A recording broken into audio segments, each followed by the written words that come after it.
Hey guys, what's going on? My name is Aldas, and today I'm going to be talking about George Russell. Now, 2019 was a year where we saw the young stars in Formula 1 really begin to challenge the established drivers, and arguably it showed early signs of the changing of the guard in Formula 1. From Charles Leclerc beating Sebastian Vettel in his first season at Ferrari, Alexander Albon holding his own in a Red Bull against Max, who himself, despite not being a young driver because he's competed in 5 seasons now, he also managed to have his best season yet.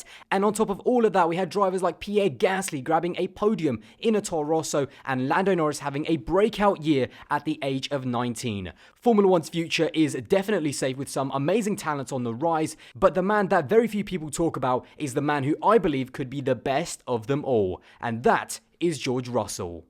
I've been on the George Russell hype train ever since I saw him race in Formula 2, and I was very happy to see him get a spot in Formula 1 at Williams for 2019. Now, this is something that I've talked about with Sean from the F1 Word and Mike from F1 Fanatics, and honestly, I think it's been very surprising to me that I still have not made a proper video about George Russell, because honestly, I really think that this guy is special, and I think that he has absolutely been underrated, certainly in 2019. Now, his 2019 season was vastly underrated by many people due to the performance and the deficit of the Williams, and not once was he even mentioned for Rookie of the Year. And fair enough, I can't say for certain that given a quicker car he would set Formula 1 ablaze, but what I will say is that once you actually delve deeper into his rookie year, you begin to notice that out of all of the rookies, there are aspects of him that show signs that he's ready to challenge for a championship if given a top car. Now, since he was in the Williams, which was undoubtedly the worst car on the field, the only driver that you can actually compare him to was his teammate. Now, yes, Kubica did manage to score the team's one and only point during that crazy race at the German Grand Prix in Hockenheim, but in terms of their head-to-head, it was an annihilation by George Russell. There's no other way to describe it. Out of all of the 18 races where they both finished, Kubica only beat Russell twice. That's it. All season long, he only beat him twice in 18 races where they both finished in a 21 race season. And when it came to qualifying, he whitewashed his teammate 21-0 as a rookie. Now, obviously, we have to mention that Kubica, returning to Formula 1 with his injury, wasn't going to be the strongest teammate that Russell will ever face. But George Russell has been a serial winner in lower categories for years. Now, the one thing I will say about me personally is that for the most part, I actually do not care how drivers do in the lower categories. For me, once they reach Formula 1, it's a clean slate. And just because you've had a very good record in the lower categories does not mean that you deserve special credit. I mean, we've saw that with people like Stoffel Van Dorn, the guy had arguably one of the very best Formula 2 seasons or GP2 seasons of all time. But we saw that he couldn't quite handle the pressure up against Fernando Alonso in his time at McLaren. However, with George Russell, there's no getting away from it. And let's just start off. Beginning in Formula 3, or GP3 as it was called at the time, he won the championship by 79 points, ahead of his teammate Jack Aitken to take the 2017 GP3 crown. Then next year, going into his rookie Formula 2 season, once again he showed that he was just a step above the rest by beating Alexander Albon, who was in third, and Lando Norris, who was in second, by again 68 points. That is a huge margin. And as good as Albon was, and as much as we love Lando, clearly Russell was just different class, both with his qualifying performances and consistency in the races as well. And he didn't just win in the lower categories, he absolutely dominated them. And this is why I did kind of feel a little bit sorry, but also a little bit annoyed in 2019, because despite all of that success, he ended up at a Williams at the back of the grid and unable to show just how good he really is in Formula 1. But getting back to 2019, it wasn't just his on-track performances that really stood out to me, like almost getting that Williams into Q2 at the Hungarian Grand Prix, which is crazy. It was more little things that really impressed me the most. All season long, he stayed out of trouble and didn't cause any incidents that were his fault, which is something that you expect from rookies. We saw Alexander Albon have a few spins and crashes there and there. We also have Lando have that crash with Lance Stroll, but George Russell, for the most part, stayed absolutely clean. The only moment that he did have was with Romain Grosjean, who clipped him into the barriers in Singapore, but even in that situation we could see from the replays that that was mostly down to Romain. Most impressive of all, though, for me personally, was his mentality. Even as a rookie, he always stayed positive in his tough situation, being at the back of the grid in your first ever season, and the maturity that he showed was just something I've never seen before. In every interview, he said the right things to motivate the team, and his mental strength looked like he was just ready to be a winner. And that is why I honestly believe that this guy is special. He has the speed and the talent. We've seen that in the lower categories up against people like Lando Norris and Alexander Albon, but now, like many drivers, he just needs the right car.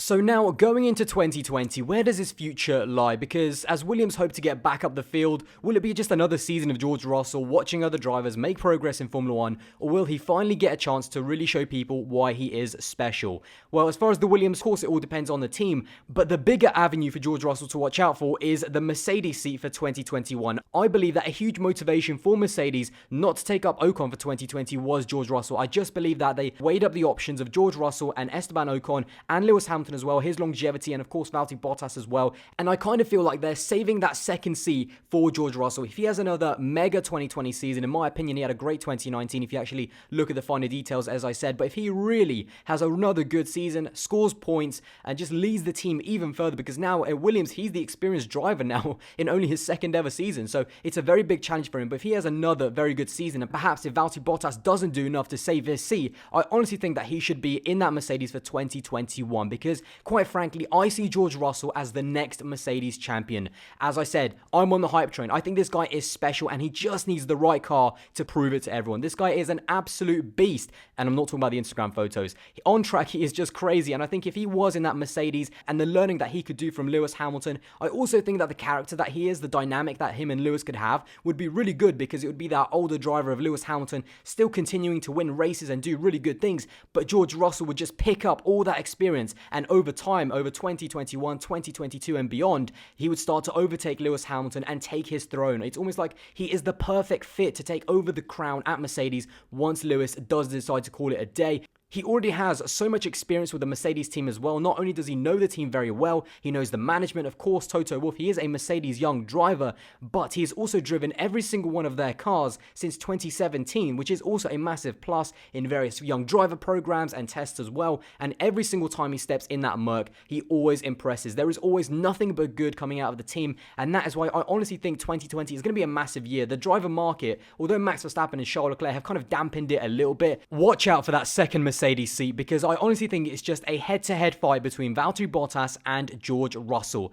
Mercedes needs to kind of realize that Lewis Hamilton is not going to be there forever, and is Valtteri Bottas really the guy that's going to take it over? Probably not, and that is why George Russell is the driver that I think they should back for 2021, because not only does he have better long-term potential than Valtteri Bottas, but as we've seen time and time again, and I'm talking about the very highest upper echelon drivers, by the way, now, young drivers, when they are put under pressure up against great teammates that have already had so much success. I'm talking about Alonso and Lewis Hamilton in 2007, Charles Leclerc and Sebastian Vettel in 2019. Those younger drivers come out on top, and they are better for it, because you put them under pressure and you basically show them what it's really like to fight for a championship and what it's really like to be in Formula 1, and it makes them better drivers. And again, I'm talking about the very, very best rookies that come out of the other side a lot better and a lot more successful, and that is exactly what they need to do for George Russell. Put him up against Lewis Hamilton, put him under pressure, show him exactly where the pedestal is in Formula 1 up against Lewis Hamilton, and it will make Russell a lot more battle-hardened, a lot more ready to fight for championships, certainly in terms of the mentality, because we know Lewis Hamilton mentally is up there with the very best.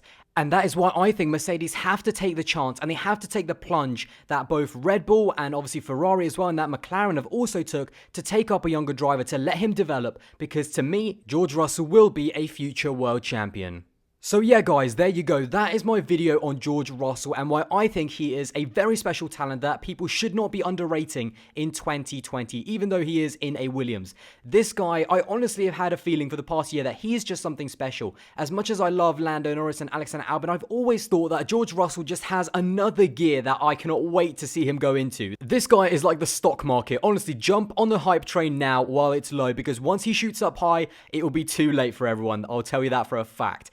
Anyway guys, there you go. Hope you did enjoy this video, and if you did, don't forget to drop a like, smash that subscribe button, and also check out my social medias. Instagram and Twitter will be above. Of course, we are now on the horizon of the brand new season. Testing is starting literally tomorrow as I'm recording this. I'm planning to put this out on the Wednesday. Now, in terms of what kind of content I'm going to be doing over testing, I'm planning to do a day-by-day review of every single day, and also keep an eye out on Friday on the F1 Word, because I will be joining Sean from the F1 Word on his testing testing live stream in the afternoon sessions. I think it's going to be perfect. It's going to be kind of the end of each of the week's testing, so we're going to get a proper picture, or a very good picture, of where the pecking order is at the moment, and we're going to have some great conversations. I am so excited. So definitely Friday in the afternoon. Don't forget to check me out on the F1 Word stream. I'm very, very excited.